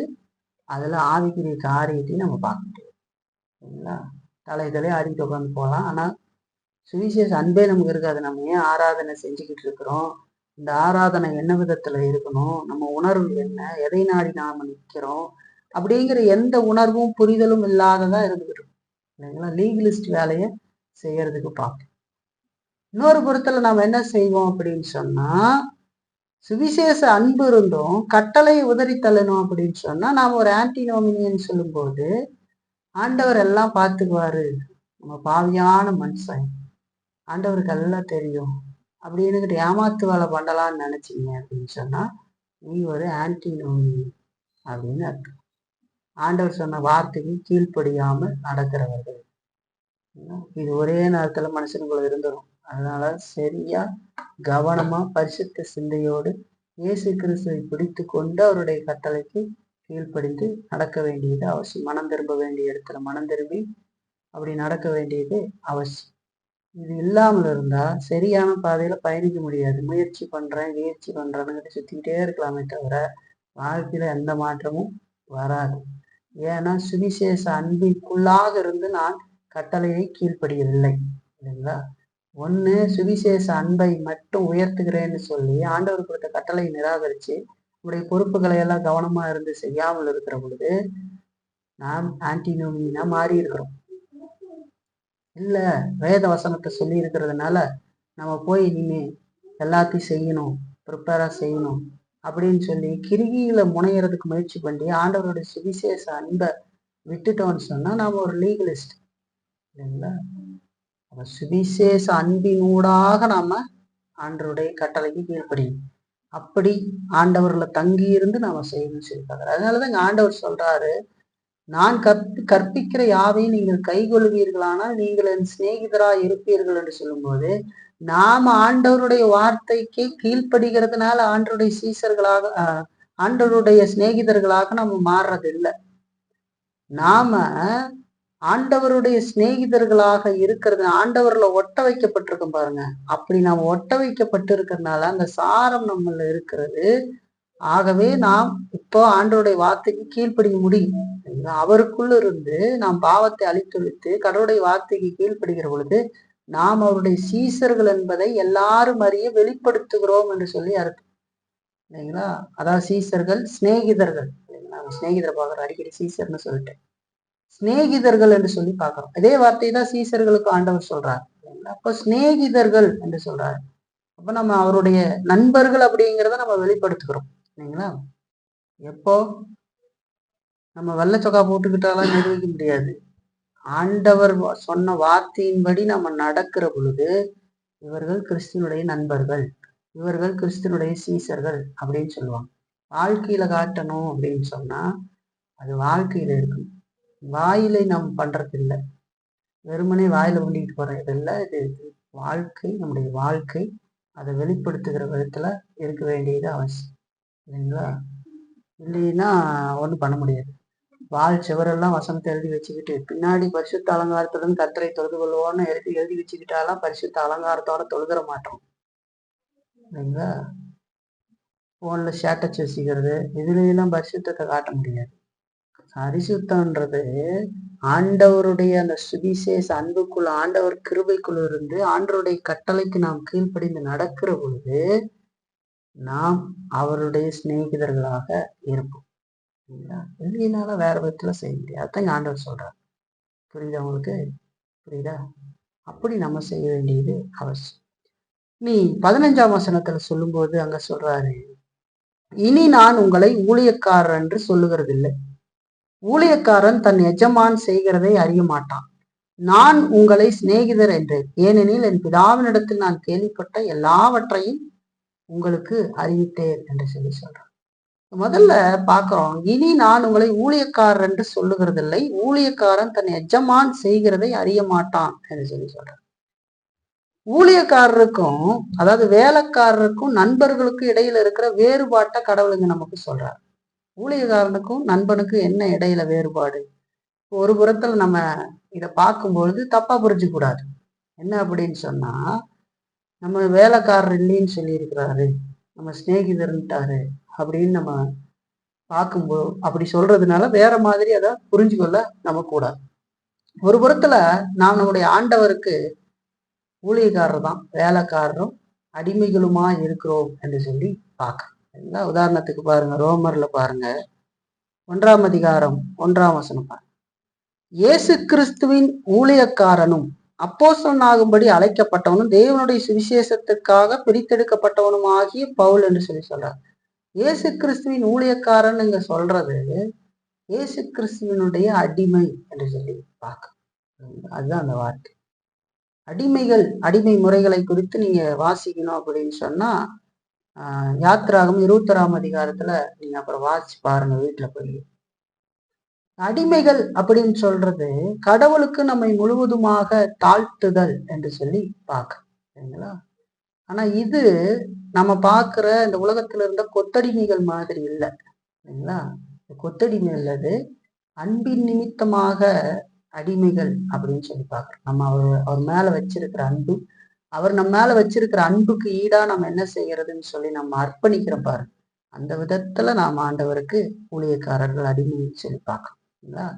நாம அவரை அன்பினால் என்றைக்கு சேவிக்கிறோம். அவர் செய்த எல்லா நன்மைகளையும் பார்த்து நம்ம சொல்றோம் இல்லைங்களா. இந்த உலகத்திலேயே பாருங்களேன், ஏதேன்னு பெரிய காரியம் செஞ்சா சொல்றாங்க இல்லைங்களா, மானுசமான மனுஷன் சொல்லுவான், உங்க அன்புக்கு நான் அடிமைன்னு சொல்றாங்க இல்லையா, அந்த வார்த்தை பயன்படுத்துவாங்க இல்லையா, உங்கள் அன்புக்கு நான் அடிமை அப்படின்னு சாதாரணமா சொல்லுவாங்க. ஆனா அது உண்மையா சொல்லணும்னா இயேசு கிறிஸ்துக்கு தான் நம்ம சொல்லணும். அதைத்தான் வேதம் சொல்லுவது. ஒரு புறத்துல நம்ம பார்த்தா நாம் அவருடைய ஊழியக்காரர்கள் தான் இல்லைங்களா. ஆனா இங்க ஆண்டவர் சொல்லும் போது, நீங்கள் ஊழியக்காரரை காட்டிலும் மேலானவர்கள், நீங்கள் என்னுடைய சிநேகிதர்கள் அப்படின்னு சொல்லி சொல்றார். அதெல்லாம் விட நீ மேல ரொம்ப அந்த நெருக்கத்துக்குள்ள கொண்டு வராரு. பொதுவா ஊழியக்காரர்களை குறித்த காரியம் என்ன? ஒரு எஜமான் தன்னுடைய ஊழியக்கார இடத்துல இருந்து தன்னை பிரித்து வைத்துக் கொள்வான் இல்லைங்களா. உலகத்துல பொதுவா என்ன, வேலைக்காரன் என்ன பண்ணுவான், எஜமான் பிரித்து வச்சுக்குவான் இல்லைங்களா. அவங்க எந்த விதமான விளக்கமும் கொடுக்க மாட்டான். தான் செய்ய போற காரியம் எதையா சொல்லுவாங்களா, சொல்ல மாட்டாங்க. எந்த விளக்கமும் இல்லாம தன்னுடைய கட்டளைகளை அவர்கள் செய்யும்படி அவங்கள நடத்துவாங்க இல்லைங்களா. அப்படிதான் வச்சிருப்பாங்க. நான் அநேக முறை விட்டு கேட்பேன், ஏதாவது சொல்லுவார், எங்களுக்கு தெரியாது, ஒன்றும் தெரியாது. அதுக்கு அது எதை காட்டுது அப்படின்னா, அவங்க தகுதியானவன் அல்ல, கீழே இருக்கிறவன் அர்த்தம். உங்க மனுஷங்களுக்கு மேல அவங்க இருக்கிறாங்க, நீங்க கீழே இருக்க சொல்லணும்னு எதிர்பார்க்கவே முடியாது. மேல இருக்கிறவங்க கீழே இருக்கிறவர்கிட்ட சொல்ல மாட்டாங்க. கீழே இருக்கிறவ மேல இருக்கிறவர்கிட்ட நீங்க இருக்குன்னு சொல்லி ஆகும். நான் மேல இருக்கிறவ கீழே இருக்கிறவன்கிட்ட கேட்க மாட்டாங்க இல்லைங்களா. அதுதான் எஜமான் வேலைக்காரன்னு அர்த்தம், தகுதி நிலை இல்லைங்களா. அப்போ எந்த வித விளக்கம் இல்லாம தன்னுடைய கட்டளைகளை செய்யறதுக்கு அவங்கள நடத்துவாங்க. அவங்களுடைய உழைப்புக்கு ஏற்றபடி அவங்களுக்கு பலனையோ அல்லது தண்டனையோ கொடுப்பாங்க. அதுதான் எஜமானனுக்கு வேலைக்காரனுக்கு இடையில இருக்கிறதான ஒரு உறவு. சுருக்கமா சொன்னா, தங்களுக்கு நியமிக்கப்பட்ட வேலையை செய்கிறவர்கள் தான் ஊழியக்காரர்கள் என்று சொல்லி பார்க்க. ஆனா இங்க நண்பன் என்று சொல்லி சொல்றான் இல்லைங்களா. இப்போ ஒரு எஜமான் ஊழியக்காரர் இடத்துல இந்த விதமாக நடந்து கொள்கிறான். ஆனா ஒரு நண்பன் இடத்துல அப்படி நடக்க முடியுமா? அப்படி நடக்க முடியாது இல்லைங்களா? நண்பன் வித்தியாசமானவன் இல்லைங்களா? இங்க ஆண்டவர் சொல்றாரு, நான் உங்களை சிநேகிதர் என்றேன், ஏனெனில் என் பிதாவினிடத்தில் நான் கேள்விப்பட்ட எல்லாவற்றையும் உங்களுக்கு அறிவித்தேன் அப்படின்னு சொல்றாரு. அதாவது சிநேகிதன் அப்படிங்கிறவன் அன்பு கூறப்பட்டு ஒரு நம்பிக்கைக்கு, ஒரு திட்டத்துக்கு, ஆலோசனைக்கு, எல்லாவற்றுக்கும் தகுதியானவனாக ஏற்றுக்கொள்ளப்படுகிறான் என்று சொல்லி பார்க்கிறோம். நம்முடைய நண்பர்களிடத்துல எல்லா விஷயத்தையும் நம்ம பேசுவோம், ஆலோசனை கேட்போம் இல்லைங்களா? அவனை நம்பிக்கைக்குரியவனா பார்ப்போம். அது எல்லாத்துக்கும் இந்த நண்பன் தகுதி உடையவனாக இருப்பான். ஆனா எஜமானும் வேலைக்காரனும் அப்படி இருக்க மாட்டாங்க, பொதுவா நம்ம பார்த்தோம் அப்படின்னு சொன்னோம் இல்லைங்களா? ஆண்டவர் சொல்றாரு, நான் உங்களை சிநேகிதர் என்று சொல்லி சொல்றார். ஏன்? கிறிஸ்து தம்முடைய எல்லா காரியங்களையும் நமக்கு வெளிப்படுத்தி கொடுத்திருக்கிறார் இல்லைங்களா? பிதாவினுடைய அநாதி தீர்மானம் இல்லைங்களா? தான் இந்த உலகத்துக்கு வந்தது இல்ல, நம்மேல் அன்பு கூர்ந்தது, இன்னும் எல்லாத்தையும் வெளிப்படுத்திட்டார் பாருங்க. சபை நம்மளை வேறுபடுத்தி எதற்காக வைத்திருக்கிறாரு, நீ வரப்போகிற காரியத்தையும் சொல்லியிருக்கிறார். நான் வந்து என்ன செய்வேன்? இந்த உலகத்தை நியாயம் தீர்ப்பேன், உங்களை தம் மண்டையில சேர்த்து கொள்ளுவேன் அப்படிங்கிறது எல்லாம் தெளிவா எல்லா காரியத்தையும் வெளிப்படுத்திட்டார். ஆண்டவர் வெளிப்படுத்தாத விஷயங்கள்னு இருக்கா? நம்ம தேவைக்கானது, நம்மளால அறிந்து கொள்ள முடியறது எல்லா காரியத்தையும் நமக்கு வேதத்துல ஆண்டவர் வெளிப்படுத்தி கொடுத்திருக்கிறார். தொடர்ந்தும் ஒவ்வொரு பிரசங்கத்திலும் அதை குறித்து பேசிக்கிட்டே வருகிறார். ஒவ்வொரு பிரசங்கத்திலையும் அவர் நம்மை எவ்வளவு நேசிக்கிறார் என்பதையும், நாம் அவரிடத்துல எவ்வளவு உறவாக இருக்க வேண்டும் என்பதையும், அவர் நம்ம மேல எவ்வளவு கரிசனை கொண்டு நம்மளை நடத்துகிறார், நம்ம மேல இரக்கம் பாராட்டுகிறார், நம்ம மேல பொறுமையா இருக்கிறார் அப்படிங்கிறதையெல்லாம் பேசிக்கிட்டே இருக்கிறார். அவர் நம்முடைய சிறந்த நண்பர். இப்ப எல்லாவற்றையும் ஆண்டவர் நமக்கு வெளிப்படுத்தி இருக்கிறார். ஆனா ஒரு இந்த உலகத்துல பாக்குற மாதிரி ஒரு எஜமான் வேலைக்காரன்ட்ட எல்லாத்தையும் வெளிப்படுத்த மாட்டான். என்ன செய்யணும்னு சொல்லுவான், இதை செய்யு, அதை செய்யு, நாளைக்கு அதை செஞ்சிரு, நாளான்னைக்கு அந்த இடத்துக்கு போயிடு, அப்படிதான் சொல்லுவானே தவிர, நான் இப்படி ஒரு திட்டத்தை தீட்டி வச்சிருக்கிறேன், உன்னுடைய ஒப்பீனியன் என்னன்னு எல்லாம் கேட்டுக்கிட்டு இருக்க மாட்டேன். அதெல்லாம் கேட்க மாட்டாங்க. ஒரு பெரிய எஜமான் இருக்கிறாங்க, வேலையில இருக்கிறீங்க, சொல்லுவாங்களா? செய்ய மாட்டாங்க. ஈக்குவலா பார்க்க எல்லாம் ஈக்குவலா பார்த்துக்கிட்டு இருப்பாங்க. அதெல்லாம் புரிஞ்சுக்காம அப்படி பார்ப்பாங்க. அது தப்பு. இப்ப பாருங்க, ஆண்டவர் நம்மள நண்பர்னு சொல்றார். இந்த உலகத்துல ஒரு பெரிய உயர் பதவியில இருக்கிற ஒரு மனிதனை நம்மளை பார்த்து நண்பர்னு சொல்றதுக்கு வெக்கப்படுவான். நம்ம அந்த ஈக்குவல் இல்லைன்னா சொல்ல மாட்டாங்க இல்லைங்களா? ஒரு குப்பை பொறுக்கிறவனை பார்த்து, இந்த உலக பொதுவா சொல்றேன் பாருங்க, ஏன்னா குப்பை பொறுக்கிற டிச்சு வலிக்கிறவனா இருந்தா, சொந்தக்காரனா இருந்து ஏதோ நண்பரா இருந்தா கூட சொல்ல மாட்டாங்க, சொல்றதுக்கு வெக்கப்படுவாங்க. நான் வந்து ஒரு புரிதலுக்காக சொல்றேன், எங்கள்கிட்ட சொன்னான்னு நினைக்கிறேன். ஊர்ல ஒரு முறை உட்காந்துருக்கும் போது என்னுடைய நண்பனை விட்ட பண்டி பிடிக்கிறவன் அவன் வந்து அந்த அவங்க குலத்தொழிலா அதை செஞ்சுக்கிட்டு வராங்க. அவன் சின்ன வயசுல பார்த்தது நான், ஒரு 11 வயசு 12 வயசுல. அதுக்கப்புறம் இப்பதான் பாக்குறேன், என்னை கடந்து போறான். அவனுக்கு என்னை அடையாளம் தெரியுது. அல்ல, எனக்கு அவன் அடையாளம் தெரியுது, அவனுக்கு என்னை அடையாளம் தெரிஞ்சுதா தெரியுதுயான்னு தெரியல. அல்லது தெரிஞ்சும் அவன் ஏதோ மனசுல நினைச்சிட்டு பேசினா பேசுவாங்களா பேச மாட்டாங்களா அப்படின்னு நினைச்சுக்கிட்டு ஒரு, ஏன்னா வேட்டியெல்லாம் கட்டிக்கிட்டு அப்படியெல்லாம் அந்த இதை தூக்கிட்டு போறாங்க இல்லையா? அப்படி போகும்போது டேய் அப்படின்னு கூப்பிட்டானே திரும்ப நல்லா இருக்கிறியா அப்படின்னு பேசுறாங்க. ஏன்னா அவங்களுக்கு ஒரு தாழ் மனப்பான்மை வருது பாருங்க. நம்ம இப்படி இருக்கிறோம், பேசுவாங்களா பேச மாட்டாங்களா அப்படின்னு சொல்லி. பொதுவா பேச மாட்டாங்க, சொல்லிக்கவும் மாட்டாங்க இல்லைங்களா? ஐயோ இவங்க தாழ்வு இருக்காங்க. அதே நேரத்துல ஒரு உயர்வான வேலையில் இருந்தாங்கன்னா, அவனை கண்டுக்காம போனாலும் அவன் யார் தெரியுமா அந்த கடை வச்சிருக்கான், என் நண்பன் தான் அப்படின்னு சொல்லிக்குவாங்க இல்லைங்களா? இந்த உலகத்துல அதுதான் ஒரு நிலை, பாவம் நிறைஞ்ச உலகத்துல. ஆனா நம்மளோ இப்படி இருக்கிறோம், ஆண்டவர் நம்மளை பார்த்து நண்பர்கள் சொல்றாரு. நம்ம எப்படி எப்படியோ இருக்கிறோம், எந்தெந்த சூழ்நிலையோ வாழ்ந்துகிட்டு இருக்கிறோம். ஆனா அந்த உலகத்தையே படைச்ச தேவன் நம்மளை பார்த்து நீங்கள் என் நண்பர்கள் அப்படின்னு சொல்றார். நம்ம சொல்லல, அவர் சொல்றார், நீங்கள் என்னுடைய நண்பர்கள், உங்களுக்காக என்னுடைய ஜீவனையே நான் கொடுத்திருக்கிறேன் அப்படின்னு சொல்றார். அந்த உறவு எவ்வளவு பெருசுன்னு பாருங்க. அது மேலான உறவு என்று சொல்லி பார்க்கணும். அந்த நண்பருடையவராக நாம் இருக்கிறோம்னு சொல்லி நம்முடைய வாழ்க்கை எப்படி இருக்குது நினைச்சு பாருங்க. அந்த உறவை நினைச்சு பார்க்குறோமா? எல்லாம் நினைச்சு பார்க்க வேண்டியது அவசியம். அதைத்தான் இந்த பகுதியில் பேசிக்கிட்டு வரார் இல்லைங்களா? அதைத்தான் நம்ம பார்க்கணும். என்னுடைய கற்பனைகள் யாவையும் நீ கைகொள்வீர்கள் சொன்னா நீங்கள் என் சிநேகிதரா இருப்பீர்கள். நான் இனி உங்களை ஊழியக்காரன் என்று சொல்லுகிறது. ஊழியக்காரன் தன் எஜமான் செய்கிறதை அறியமாட்டான். நீங்களோ என் சிநேகிதராக இருக்கிறீர்கள். ஏன்னு சொன்னா என் பிதாவிடத்த கேள்வியான எல்லாவற்றையும் நான் உங்களிடத்துல வெளிப்படுத்திட்டேன் அப்படின்னு சொல்றாரு. எந்த இதுவும் இல்லை, ஓப்பனா இருக்கிறார். எல்லா காரியத்தையும் நமக்கு கற்றுக் கொடுத்து தொடர்ந்து நம்மளோடு கூட பேசி நம்மளை நடத்திக்கிட்டு வர்றார். அந்த உறவு நம்ம பார்க்குறோமா? இன்னொரு கேள்வி கேட்கலாம். சரி, இதுல இருந்து ஒரு 2 பயன்பாடுகளை நம்ம பார்ப்போம். முதலாவது நம்ம இதுல இருந்து பார்க்கறது என்னன்னா, திரும்ப திரும்ப சொல்லப்படுகிற ஒரு எச்சரிக்கை. ஆண்டவர் சொல்றார் 14ஆம் வசனத்துல, நான் உங்களுக்கு கற்பிக்கிற யாவையும் நீங்கள் செய்வீர்களானால் என் சிநேகிதரா இருப்பீர்கள் என்று சொல்லி சொல்றார். அது எதை காட்டுது? ஒரு எச்சரிக்கையை தான் காட்டுது நமக்கு. சரிங்களா?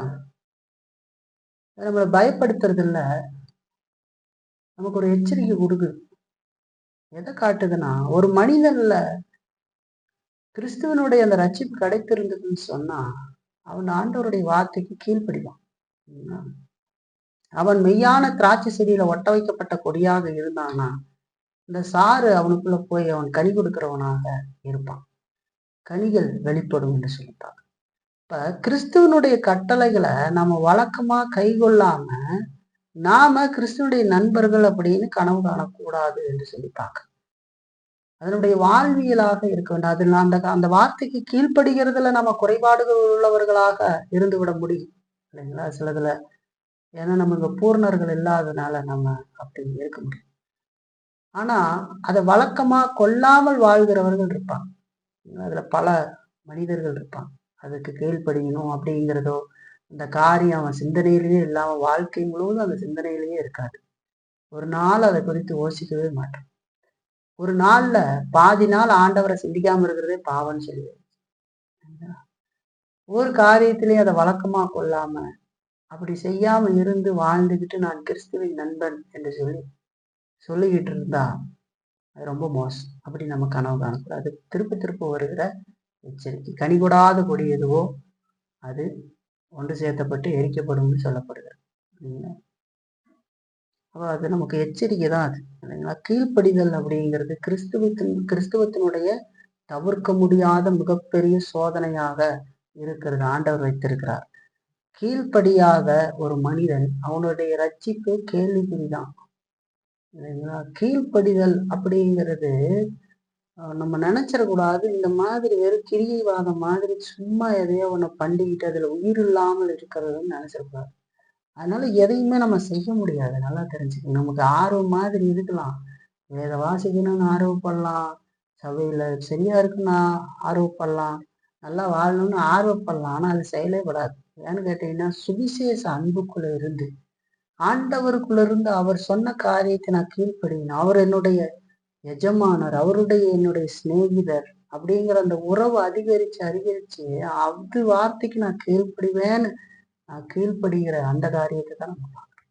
அது இல்லாம நான் கீழ்ப்படுகிறேன், முயற்சி செய்கிறேன், முயற்சி பண்ணணும் இதெல்லாம் சொல்லிட்டு இருந்தா எதுவும் நடக்க. இங்க உறவு சரியில்லை, நல்ல ஃபெலோஷிப் இல்லை, ஐக்கியம் இல்லை. அதனால என்ன நடக்குதுன்னு கேட்டீங்கன்னா அதெல்லாம் செய்ய முடியாது சரிங்களா?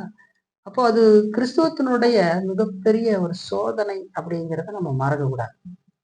வேதத்துல அதிக முறை ஆண்டவர் சொல்லிட்டார், நீங்க என்னிடத்துல அன்பா இருந்தால் என் கற்பனைகளை கைகொள்ளுங்கள், நீங்கள் ஒருவரில் ஒருவர் அன்பா இருங்கள்,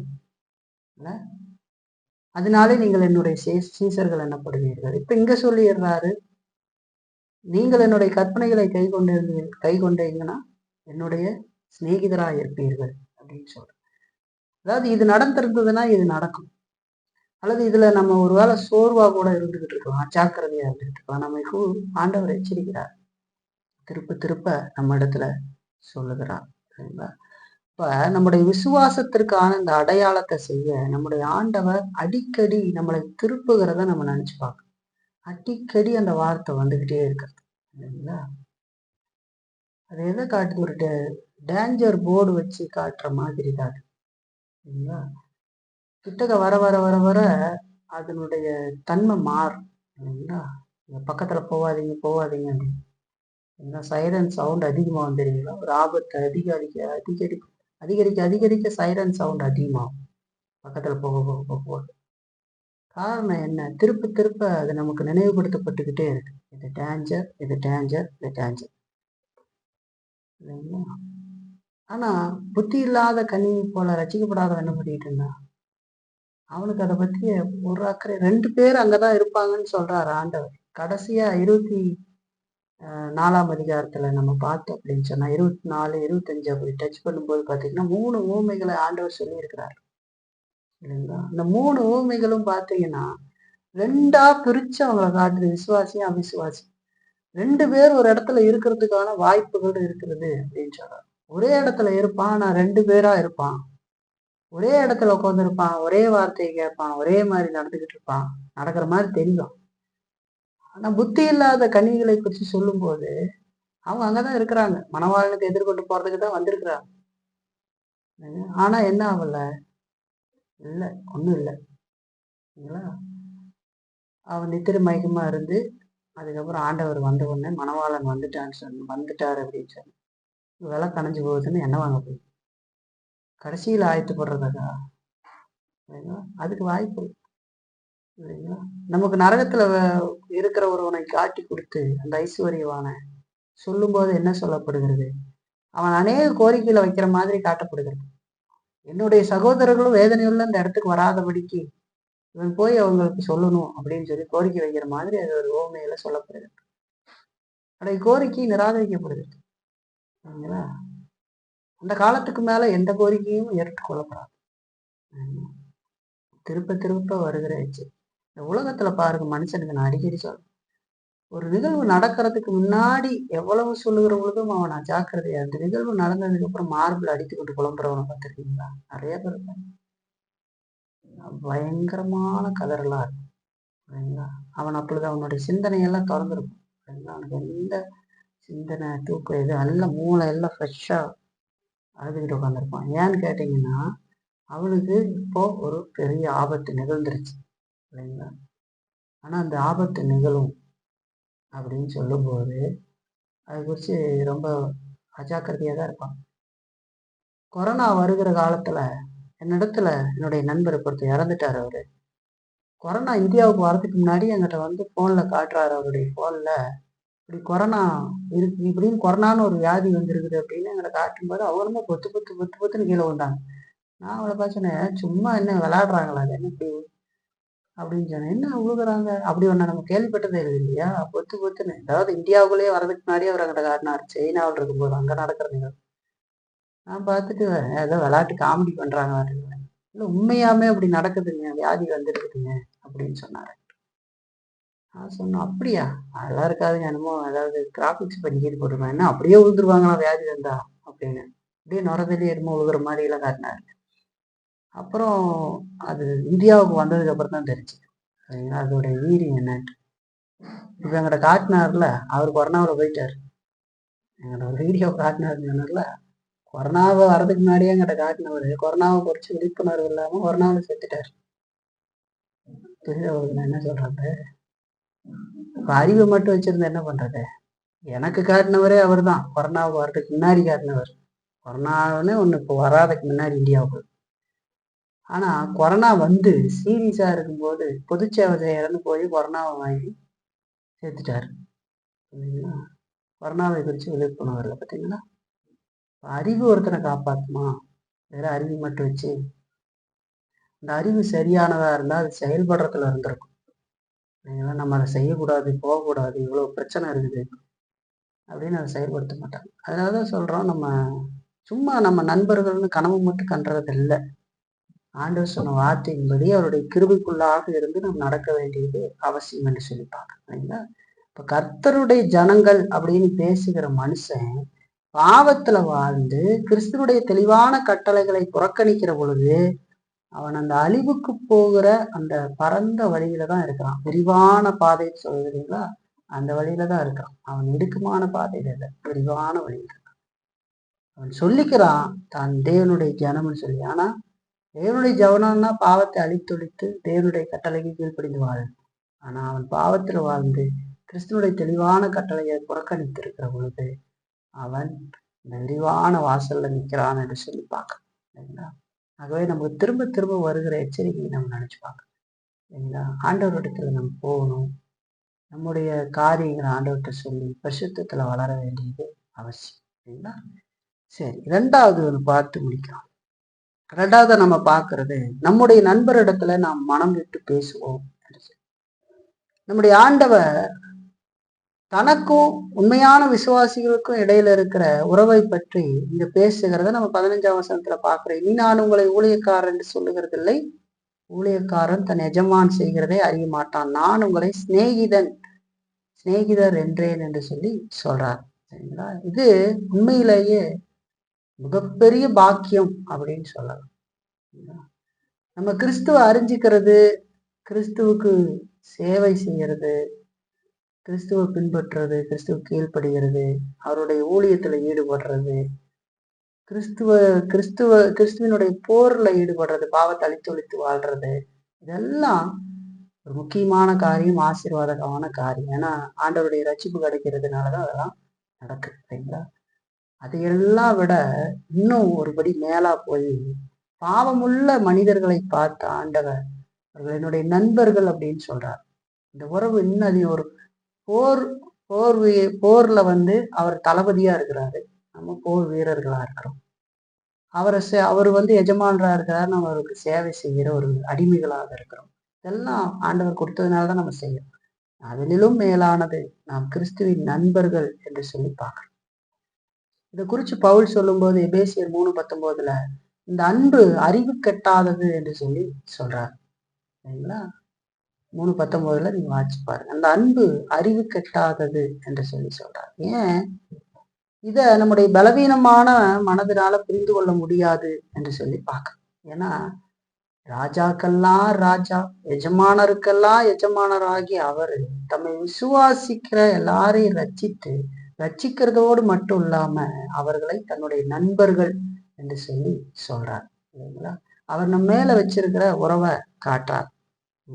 இதுல இருந்து இந்த வசன பகுதிகள் நமக்கு எதை காட்டுது அப்படின்னு சொன்னா, நாம ஜபத்துல கிறிஸ்துவ இன்னும் சேர்றதுக்கு அது நம்மை ஊக்குவிக்குது என்று சொல்லி பார்க்கணும், என்கரேஜ் பண்ணுது இல்லைங்களா? அவர் நம்முடைய நண்பர் அப்படின்னு சொல்லி பார்க்கணும். நம்மளை நண்பர் அப்படின்னு சொல்லி அழைக்கிற ஒருத்தர்கிட்ட நம்ம பேசும்போது நம்முடைய முழு இருதயத்தையும் ஊற்றுறதுக்கு, நம்முடைய ரகசியங்களை எல்லாம் அவிழ்க்கிறதற்கு நாம் ஏன் பயப்படணும் அப்படின்னு ஒரு கேள்வி கேட்பாரு. மனம் விட்டு பேச வேண்டும், பயந்து நடுங்கி அப்படி இல்லை.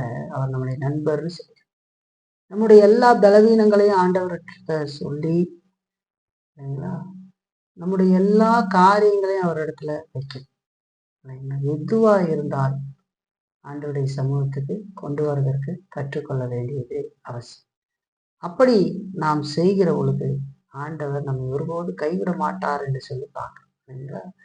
வாழ்க்கையினுடைய எல்லா பிரச்சனைகள், துக்கங்கள், எல்லா நேரத்திலையும் இந்த வாழ்க்கை நம்மளை உற்சாகப்படுத்த வேண்டியது அவசியம். அவர் என்னுடைய நண்பர், அவர் எல்லாவற்றையும் பார்க்கிறார், அவர் என்னோடு கூட இருக்கிறார், நான் அவரிடத்துல சொல்லுவேன், அவர் என்னை நடத்துவார் அப்படிங்கிறது நமக்கு இருக்கும் இல்லைங்களா? நம்முடைய நம்பிக்கை இன்னும் அதிகமாக வேண்டும் என்று சொல்லி பார்க்க நண்பரிடத்துல பேசுகிறது போல நாம் இயேசுவின் இடத்துல பேச வேண்டியது அவசியம். அதை பார்த்து பயந்துகிட்டு அன்புக்குரிய பயம் இருக்க வேண்டியது அவசியம். ஆனா இந்த உலகத்துல மோசமான பயம் இருக்குங்க, அடிச்சு கொண்டு விடுவாங்க. அந்த மாதிரி பயம் எல்லாம் பண்ணக்கூடாது.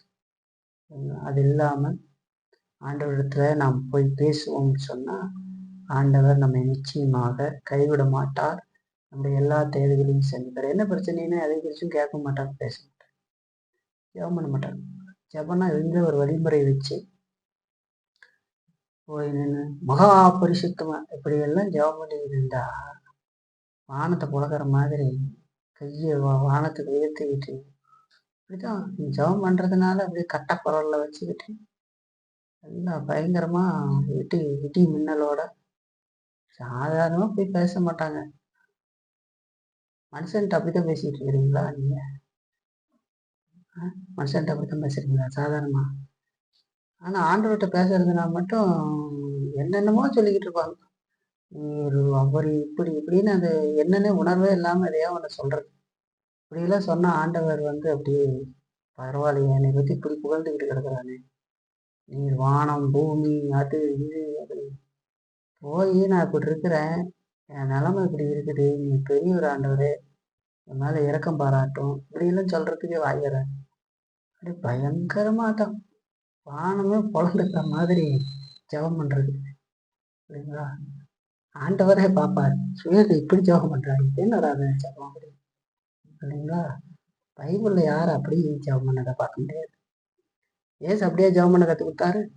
போய் சொல்றார், பரமண்டலங்களில் இருக்கிற எங்கள் பிதாவே.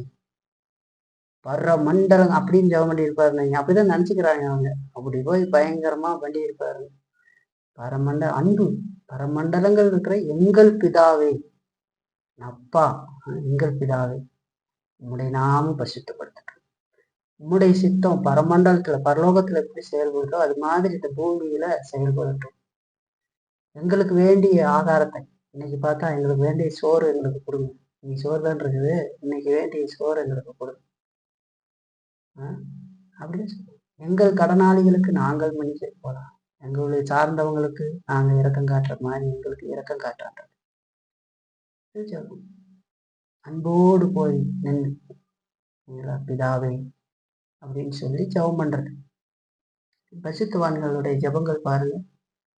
பவுல் பிலிப்பியருக்கு எப்படி சொல்லி ஜெபம் பண்றாரு, அதிகமா அழகா ஜெபம் பண்றாரு.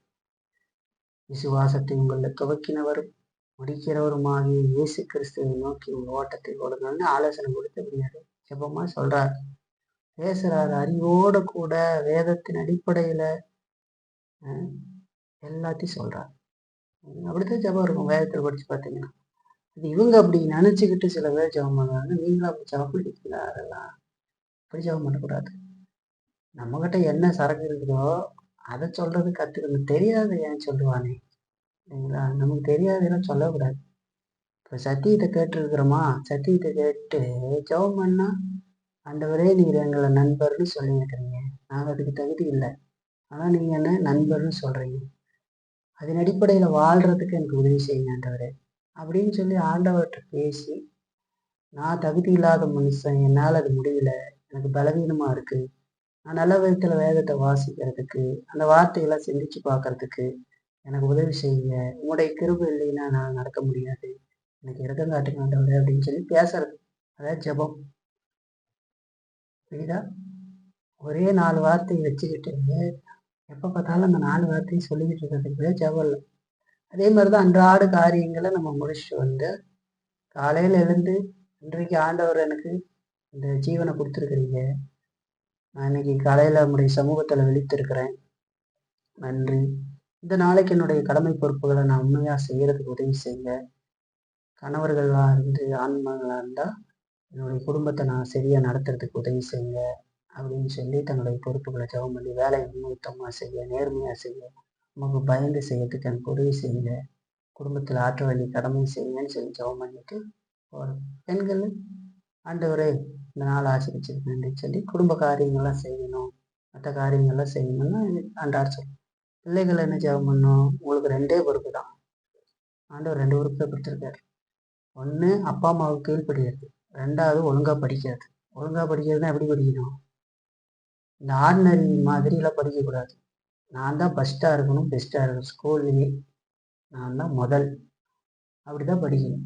தெய்வ பிள்ளைகள்னால் அதுதான் படிக்கணும், நான் தான் ஃபஸ்ட்டில் இருப்பேன், ஏன்னா தேவன் அப்படிப்பட்டவர் அப்படின்னு சொல்லி நல்ல ஞானத்தை கொடுக்கணும்னு சொல்லி அப்படி படிக்கணும். பிள்ளைங்களுக்கு 2 பொறுப்பு தான் இருக்குது, அதுதான் ஜெபம் பண்ணணும். ஒன்று எங்கள் அப்பா அம்மாவுக்கு கீழ்படிக்கணும், இந்த வயசில் அதுதான். அப்புறம் நல்லா படிக்கணும். சரியா? நீங்கள் என்ன ஜெபம் பண்ணணும், என்னுடைய காரியங்கள்லாம் அந்த வாலிப வயசுலேயே சரியாக நான் செஞ்சு இல்லைங்களா, ஆண்டவருடைய உதவியை நாடி செய்யணும், நான் நீ அடுத்த குடும்ப வாழ்க்கைக்கெல்லாம் வரணும், அதுக்காக என்னை தகுதிப்படுத்துங்க, இப்போ இருக்கிற குடும்பத்தில் உண்மையாக இருந்து நான் நடக்கிறதுக்கு உதவி செய்யுங்க அப்படின்னு ஜெபம் பண்ணணும். ஒவ்வொரு நாள் வேதத்தை வாசிக்கிறதுல கேட்கறதன் அடிப்படையில் நான் நடத்தும் அப்படின்னு சொல்லி ஜெபம் பண்ணணும். ரசிக்கப்படாத கணவன் மனைவி அவங்களுக்காகவும் ஜெபிக்கணும். அப்படி அன்போடு பேசுகிற, இருதயம் சார்ந்து பேசுகிற விஷயமா இருக்குமே தவிர சும்மா ஏதோ 4 வார்த்தைகளை காலையில் 4 வார்த்தை சாயந்தரம் 4 வார்த்தை சொல்லிக்கிட்டு போகிற விஷயங்கள் அல்ல. இல்லைங்களா? ரொம்ப கவனமா இருந்து நம்ம ஜெபிக்கணும். அப்ப 2வது நம்ம பார்க்குற பயன்பாட்டுல பாருங்க, நாம் நம்முடைய நண்பரிடத்தில் மனம் விட்டு பேசுவோம்னு சொல்லி. அப்ப ஜெபம் அப்படி அமையட்டும். சரிங்களா? அதே நேரத்துல இன்னொரு ஆபத்து இருக்குது. பேச சொன்ன உடனேயே சில பேர் அதையும் தப்பா புரிஞ்சுக்கிட்டு இந்த லோக்கல்ல பேசுவாங்கல்ல, அந்த மாதிரி போய் நான் ஆண்டவர்கிட்ட போனேன், என்ன ஆண்டவரே அப்படின்னு சொன்னேன். அந்த மாதிரி பேசிட்டு இருப்பாங்க. அவசியம் சொல்ல மரியாதை குறையாம அதே நேரத்துல அன்போடு கூட நம்ம ஆண்டவர்கிட்ட பேசு. நம்ம நண்பர்கிட்ட பேசுறாங்க மச்சான் மாமான்னுகிட்ட அந்த மாதிரி இது பேசுறதுக்கு முயற்சி பண்ணிடக்கூடாது. சரிங்களா? ஆகவே நம்ம குறித்து எல்லாவற்றை அறிந்தவர் தான் அவர். அவருக்கு எல்லாம் தெரியும், நம்முடைய பலவீனங்கள் தெரியும். நம்ம மன்னிப்பு கேட்டு நம்முடைய நிலையை நம்ம உணர்ந்து ஆண்டவருடைய உதவி நாடுவோம் அப்படின்னு சொன்னா ஆண்டவர் நம்மளை புறம்பெல்லாம் தள்ள மாட்டார். அதே நேரத்துல நம்ம நடிச்சுக்கிட்டு ஏமாத்திக்கிட்டு எதை குறிச்சும் சிந்திக்காம நம்முடைய பாவத்தை குறித்து சிந்திக்காம மாய்மாலமெல்லாம் பண்ணிக்கிட்டு இருந்தா ஆண்டவர் கண்டிப்பா நமக்கு அப்படி செய்ய மாட்டார். இல்லைங்களா? உதவலாம் மாட்டார். நம்மளை திருத்துறதுக்கு தான் பார்ப்பார், வார்த்தைக்கு. அப்ப நம்ம திருந்தி நம்மளுடைய நிலையை காட்டி ஆண்டவர்கிட்ட சொன்னா ஆண்டவர் எப்பொழுதும் நமக்கு உதவி செய்ய போதுமானவராக இருக்கு. அந்த மேலான உறவை நம்ம பார்க்கறது கற்று அவர் நம்முடைய சிநேகிதர், அதாவது நம்முடைய நண்பர் அப்படிங்கிறத நம்ம உணர்றோம். சரிங்களா? இப்போ 2 காரியத்தை பார்த்துருக்கோம். திரும்ப திரும்ப வருகிற எச்சரிக்கையை நாம் கவனத்தில் கொள்ளணும். ஆண்டவருடைய வார்த்தைக்கு கீழ்ப்படிந்து நடக்கும். 2வது, நாம் அவருடைய நண்பர்கள். அவர் நம்முடைய நண்பர். நம்முடைய நண்பரிடத்துல நம் மனவிட்டு பேச வேண்டும் என்று சொல்லி பார்க்கிறோம். இந்த வார்த்தைகள் நம்ம ஜெபத்தில் இன்னும் அதிகமாக ஆண்டவரை சேரும்படி செய்யட்டும். கர்த்தர் நம்மை நடத்துவார்.